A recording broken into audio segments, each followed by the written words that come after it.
नमस्कार. बाळकडू टी व्हीमध्ये मराठीमध्ये आपलं सर्वांचं स्वागत.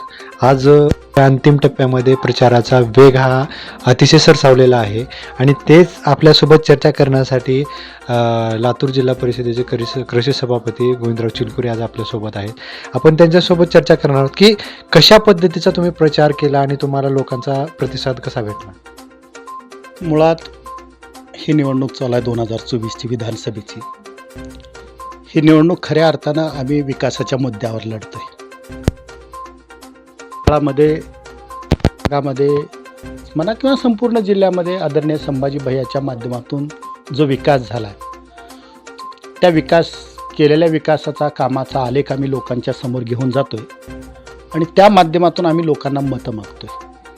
खऱ्या अर्थानं संभाजी भैयाच्या माध्यमातून या भागात विकासाचा कायापालट झाला आहे आणि भविष्यामध्ये सुद्धा नवीन पद्धतीमध्ये या भागात विकास होणार आहे ही अपेक्षा लोकांची आहे. आणि या भागाचं नेतृत्व करीत असताना संभाजी भैयाच्या माध्यमातून इथला शेतकरी असेल, शेतमजूर असेल, गोरगरीब असेल, महिला भगिनी असतील, या सर्वांना न्याय मिळतो ही अपेक्षा सर्वांची आहे आणि खरंच हे नेतृत्व सर्वांना न्याय देणार आहे म्हणून आम्ही मतं मागतो. सर्वात महत्त्वाचं असं आहे की आज शेतकरी हे या सरकारमुळं खूप असं नाराज आहे की शेतीमालाला भाव नाही. काय सांगाल त्याबद्दल? मी एक तुम्हाला सांगू इच्छितो, शेतीमालाला भाव नाही असं म्हणण्यापेक्षा शेतीमालामध्ये फक्त सोयाबीनला भाव नाही हे मान्य करावं लागेल. ही आम्ही जबाबदारी घ्यायला तयार आहोत. बाकी इतर पिकामध्ये तुरीला भाव आहे. ऊसाच्या बाबतीत बोलायचं झालं तर ऊस उत्पादक शेतकरीसुद्धा या भागामध्ये आहेत. ऊसाच्या माध्यमातून खऱ्या अर्थानं मागच्या बऱ्याच दिवसापासून ऊसाला अडचणीचेही दिवस होते. आमचा ऊस वेळेवर जात नव्हता, ऊसाला म्हणावं तेवढा भाव येत नव्हता. मग संभाजी भैयाने आंबुलगा कारखाना चालू केला. आंबुलगा कारखान्याच्या माध्यमातून इथं कारखानदारीमध्ये स्पर्धा चालू झाली आणि मागच्या वर्षी त्याने पहिला हप्ता 2700 रुपये देण्याचं घोषित केलं आणि 2700 रुपये शेतकऱ्यांना पहिला हप्ता दिला. त्याच्यामुळं काय झालं, स्पर्धा चालू झाली. त्यांनी 2700 दिल्यामुळं दुसऱ्या कारखान्याने 2765 भाव घेऊन गेला. ही स्पर्धा झाल्यामुळे शेतकऱ्यांचं भलं झालं. ह्याही पद्धतीचा विचार करावा लागेल, इतर पिकाचाही विचार करावा लागेल. सोयाबीनला भाव नाही हे मान्य आहे. खऱ्या अर्थाने 2019 असेल, 2021 असेल, 19-20 असेल, या काळामध्ये सोयाबीनचे भाव वाढले. 10,000, 11,000, 9,000, 8,000 सोयाबीनचे भाव गेले. त्यावेळेस देशामध्ये पंतप्रधान मोदी साहेबच होते. त्यावेळी काँग्रेसचे कार्यकर्ते म्हणत होते की सोयाबीनचे भाव वाढले, हे जागतिक बाजारपेठेमध्ये वाढल्यामुळं वाढल्यात. मग आता त्यांनी हे मान्य करावं लागेल ना, जागतिक बाजारपेठेमध्ये सोयाबीनचे भाव कमी झाल्यामुळं भाव पडलेत. पण ही सरकारची जबाबदारी आहे. तर मागच्या वर्षीसुद्धा भाव पडले, त्याची सरकारने जबाबदारी घेतली. हेक्टरी 5,000 रुपयाची फरकाची रक्कम अनुदान शेतकऱ्याच्या खात्यावर जमा झालं. आता यावेळेस तर देशाच्या पंतप्रधानांनी स्वतः सांगितले की 6,000 रुपयेमध्ये आम्ही स्वतः सोयाबीन खरेदी करू किंवा फरकाची रक्कम शेतकऱ्यांना देऊ. मी एक तुम्हाला सांगू इच्छितो, मागच्या काळात सुद्धा असंच झालं होतं. तुरीचे भाव पडले होते 2019च्या अगोदर. त्यावेळी देवेंद्र फडणवीस मुख्यमंत्री होते. तुरीचे भाव पडल्यानंतर ज्या लोकांनी तूर ऑनलाईन केली आहे. तुम्ही शिरूर अनंतपाळ तालुक्यामधील आहात, तर तुम्हाला असं वाटते का की ह्या 5 वर्षामध्ये 10 वर्षामध्ये हे आमदार संभाजीराव पाटील निलंगेकर यांच्या माध्यमातून ह्या शिरूर अनंतपाळ तालुक्यात न्याय कशा पद्धतीने मिळाले? मी इथं पासून या भागात फिरणारा कार्यकर्ता, काम करणारा विचार. आता आमच्या भागामध्ये तुम्ही आजनीला जा, बिबराळला जा, बाकलीला जा. 2014च्या अगोदर आजनी 4 किलोमीटर अंतरावर आहे हो, अर्धा तास लागायचा.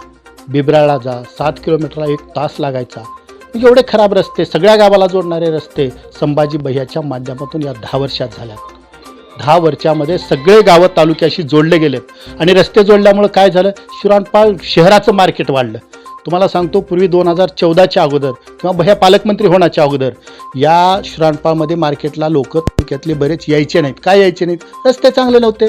आमच्या धामणगावपासून बोळेगाव असेल, सगळे लोक नळेगावला मार्केटला जायचे. इकडं राणेकुलगा असेल, बाकली असेल, बिबराळ असेल, हे सगळे निटूरला मार्केटला जायचे. शिरूर अनंतपाळ येत नव्हते. आमच्याकडे टिपराळ, कानेगाव सगळे उदगीरला तर जायचे, वलांडीला तर जायचे, साकोरपासून तिकडले. म्हणजे असं आता हे रस्ते चांगले झाल्यामुळं सगळं तालुका एकंदरीत जवळ आला, त्याच्यामुळे शिराळपालचं मार्केट वाढलं. हे परिवर्तन संभाजी भैयाच्या माध्यमातून झाले ना, त्याच्यामुळं हा विकास आहे. खऱ्या अर्थानं शिराळपालचं मार्केट वाढलं पाहिजे, शिराळपालची गावं पक्क्या रस्त्याने जोडले पाहिजेत, ही भूमिका घेऊन काम करणारे नेतृत्व. सध्या लातूर जिल्ह्यामध्ये एक काँग्रेसकडून अमित विलासराव देशमुख हे मराठवाड्याचे नेतृत्व करतील असे त्यांना संकेत मिळत आहेत. तर भाजपाकडून संभाजीभाई पाटील हे सरस ठरतील की अमित देशमुख ठरतील? तुम्हाला एक सांगतो, तेवढं मराठवाड्याचं महाराष्ट्राचं मला त्या जिल्ह्यामध्ये काम करणारा कार्यकर्ता आहे. करावं तर संभाजी पाटील निलंगेकरांना करा, कारण संभाजी भैया पालकमंत्री असताना जिल्ह्याचा सर्वांगीण विकास झाला. ते स्वतः पालकमंत्री असताना जिल्ह्याला निधीचं समान वाटप व्हायचं, जिल्ह्यातल्या सर्वसामान्यांना विकासाच्या मुख्य प्रवाहात आणण्याचं काम संभाजी भैयाच्या माध्यमातून झालं. आणि त्याच्यानंतर काही काळ अमित देशमुखांनी सुद्धा जिल्ह्याचं पालकमंत्रीपद सांभाळलेलं आहे, जिल्ह्याचं नेतृत्व केलेलं आहे. अमित देशमुखाच्या माध्यमातून सर्वसामान्यांना न्याय मिळाला असं मला वाटत नाही. कोरोनाचा काळ आला, तुमचं मी संजय पाटील. काय वाटतं इलेक्शनचं जे आहे काय ड्रीम प्रोजेक्ट काही? माननीय संभाजीराव पाटील निलंगेकर साहेब आणि गडकरी साहेबांचं हे नातं पूर्ण मतदारसंघात सगळ्यांना हे आहे, परिचित आहे. गडकरी साहेब स्वतःच्या मानसपुत्रासारखं समजतात आणि त्यामुळे गडकरी साहेबांचं एक विजन आहे की गावातलं पाणी हे गावातच राहिलं पाहिजे. त्या दृष्टीनं पुढच्या 50 वर्षाची प्लॅनिंग स्वतः संभाजीराव निलंगेकर साहेबांना त्यांनी सांगितलं आहे. आणि गडकरी साहेबाचे टेक्निकल ॲडवायझर हे विजय पाटील म्हणून आहेत बुलढाण्याचे, ते आपल्याकडे लातूरला जवळपास 5 ते 6 वेळेस इथं येऊन गेलेले आहेत.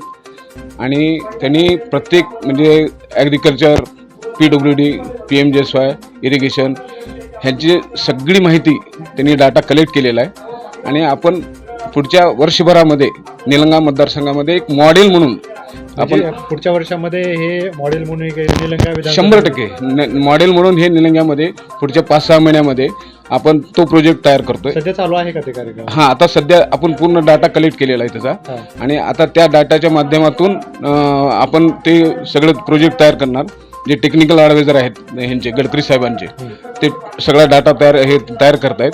आणि एक प्रोजेक्ट रिपोर्ट झाला थ्रू कलेक्टर आपण नीती आयोगाला ते पाठवणार आहेत. आणि त्यावेळेस गडकरी साहेबांकडे खातं असल्यामुळं गडकरी साहेब त्याला मंजुरी देतील. आणि आपण एक निलंगा मतदारसंघ म्हणून पूर्ण महाराष्ट्रामध्ये आपण मॉडेल म्हणून आपण ते करत आहोत. ह्याच्यामध्ये पुढच्या 50 वर्षाची प्लॅनिंग म्हणजे PMJSYच्या पुलाला बांधायचा, पुन्हा रस्ते जे आहेत रस्त्याला पुलं, पुन्हा गावातले जे वॉटर सप्लायचे हे जे आहेत त्यांना काय करता येईल असं सगळ्या माध्यमातून विजय पाटील साहेब ते करत आहेत. आणि स्वतः संभाजीराव पाटील निलंगेकर साहेब त्या ह्याच्यामध्ये पूर्ण लिडिंगमध्ये हे करत असल्यामुळे निश्चितपणे गडकरी साहेब त्याला मंजुरी देतील. आणि पुढच्या वर्षभरामध्ये आपण निलंगा मतदारसंघामध्ये एक मॉडेल म्हणून आपण काम करू. काय जे सांगितलं ते खरंच संभाजी भैयाच्या आवडीचं काम आहे. ते पालकमंत्री असताना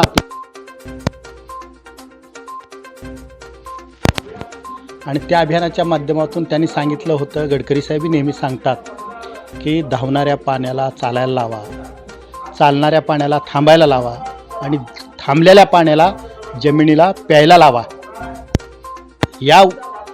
यामधून खऱ्या अर्थानं आपला जो पाण्याचा साठा आहे जमिनीतला भूगर्भातला तो वाढणार आहे. आणि संभाजी भैयांनी इंद्रप्रस्थ जलभूमी अभियानाच्या माध्यमातून हे करण्यासाठी एक पंचसूत्र सांगितले. त्याच्यामध्ये गावागावामध्ये शोचखड्डे करा, शोचखड्ड्याच्या माध्यमातून जमिनीमध्ये पाणी मुरजलं पाहिजे, झाडे लावा आणि आपल्या प्रत्येक इमारतीचं पाणी, शासकीय इमारत असेल, खाजगी आपली इमारत असेल, त्याचं सगळं पाणी आपण ते जमिनीमध्ये मुरजवण्याचं काम संभाजी भैयाच्या माध्यमातून झालं होतं. आणि संभाजी भैयाचं एक स्वप्न आहे, जे वाहून जाणारं समुद्राला वाहून जाणारं पाणी आहे ते वळवून वॉटर ग्रीडच्या माध्यमातून मराठवाड्यात आलं पाहिजे. मराठवाड्यात मांजरात पाणी आलं पाहिजे, मांजरातलं पाणी घरणीत आलं पाहिजे. असं बऱ्याच वेळेस म्हणतात की हे जे वाहून जाणारं पाणी आहे किंवा जायकवाडीचं पाणी आहे हे लातूर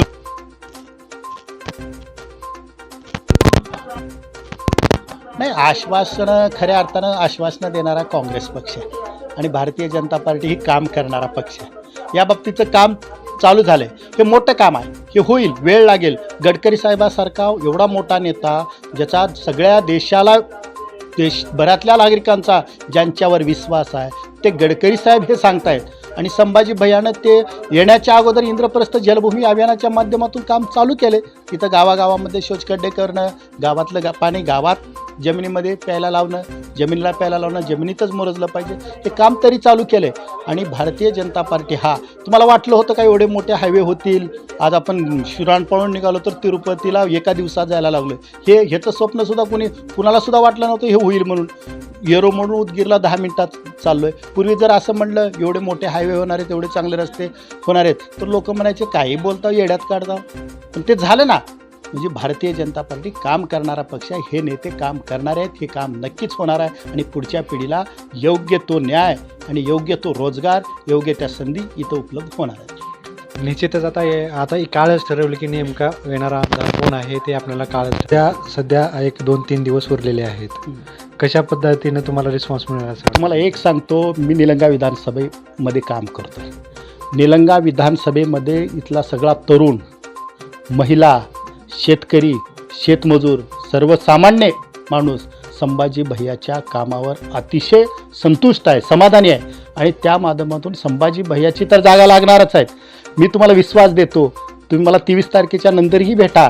लातूर जिल्ह्यामध्ये संभाजी भैयाच्या माध्यमातून एवढी मोठी क्रांती होणार आहे. आणि आमच्या अर्चनाताई पाटील चाकूरकर सुद्धा निवडून येणार आहेत आणि आमचे रमेश आप्पा कराड निवडून येणार आहेत. हे 2 निवडून आल्यानंतर कोण पडणार आहे तुम्हीच सांगा. अप्रत्यक्षरित्या भाजपामध्ये सुद्धा एकमेकांना पाडायच्या रेसमध्ये अनेक आहेत अशी चर्चेली जाते. काय सांगाल त्यामध्ये? भारतीय जनता पार्टी हा पक्ष मुळात कार्यकर्त्यांचा पक्ष आहे. नेते काही कुणी केले तर कार्यकर्ता हा पक्षनिष्ठ कार्यकर्ता आहे. मी तुम्हाला सांगतो, 95 पासून आम्ही या भागात भारतीय जनता पार्टीच्या विचाराचं काम करतो.